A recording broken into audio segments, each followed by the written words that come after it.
আপনার যদি polycystic ovary syndrome থাকে তাহলে হতাশ হওয়ার কিছু নাই। অন্যান্য হরমোনাল রোগের মতো এটা নিয়ন্ত্রণ করতে পারবেন খুব সহজেই।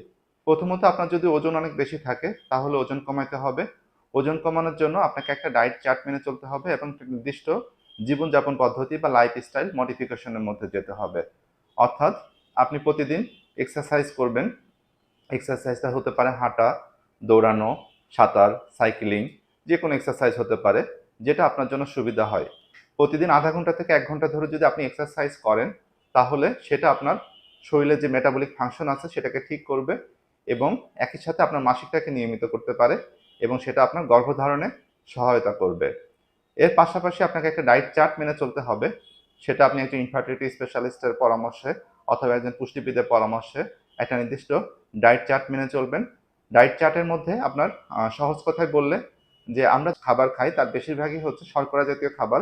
এই শর্করা জাতীয় খাবারকে অনেক কমায় ফেলতে হবে। তো সবচেয়ে বেশি শর্করা থাকে হচ্ছে মিষ্টি জাতীয় খাবার, মিষ্টি এবং চিনি জাতীয় খাবার এগুলোকে এভয়েড করতে হবে। পুরাপুরি বাদ দিতে পারলে সবথেকে ভালো। তো বাইরে যেসব খাবার থাকে কেক, পেস্ট্রি, চিনি, মিষ্টি, হ্যাঁ? এগুলাকে আপনি একেবারেই বাদ দিতে পারলে খুব ভালো হয়। তো ভাত, রুটি, আলু এগুলাকেও অনেক বেশি কমায় দিতে পারলে ভালো। আলুটাকে বাদ দিতে পারলে ভালো। সবুজ শাকসবজি বেশি খাবেন।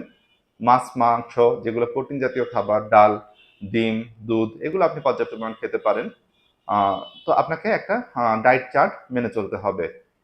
এর পাশাপাশি বাচ্চা কনসিভের সমস্যা হয় তাহলে চিকিৎসা নিতে হবে। তো বাচ্চা কনসিভে যাদের আমাদের কাছে আসে যদি অতটুকু ওজন থাকে তাহলে প্রথমে আমরা বলি আপনার ওজন কমাইতে হবে। কারণ ওজন কমাইলে তাদের মধ্যে সফলতার হার অনেক বেশি। আর যদি ওজন বেশি থাকে সেক্ষেত্রে ওষুধ অনেক বেশি লাগে। ওষুধে ঠিকমতো কাজ হয় না এবং অনেক সময় ইনজেকশন লাগে। আর ইনজেকশনগুলো বেশ দামি। আপনার যদি ১ সাইকেল ইনজেকশন দেওয়া লাগে তাহলে প্রায় ১০-১৫ হাজার টাকা খরচ হয়। এরপরেও যে আপনার প্রেগন্যান্সি গ্যারান্টি আছে সেটা নাই। আপনার যদি ওভুলেশন হয় তাহলে দেখা যাচ্ছে যে প্রতি সাইকেলে আপনার কনসিভের সম্ভাবনা থাকে ১৫ থেকে ২০% পর্যন্ত। আমরা মেইনলি ওভুলেশন হওয়ার জন্য ওষুধ দিই। এরপর ওই সাইকেলে কনসিভ হবে কিনা এটা আরো অনেক কিছুর উপর নির্ভর করে যে আপনার ডিমটা কেমন আসছে, আপনার স্বামীর শুক্রাণুটা কেমন, সেই সময় মিলন হয়েছে কিনা। এসব কিছুর উপর নির্ভর করে যে আপনার ওই সময় কনসিভ হবে কিনা। তবে দেখা যাচ্ছে যে যদি ডাক্তারি পরামর্শ অনুযায়ী চলেন তাহলে বেশিরভাগ ক্ষেত্রেই কনসিভ সহজে হয়ে যায়।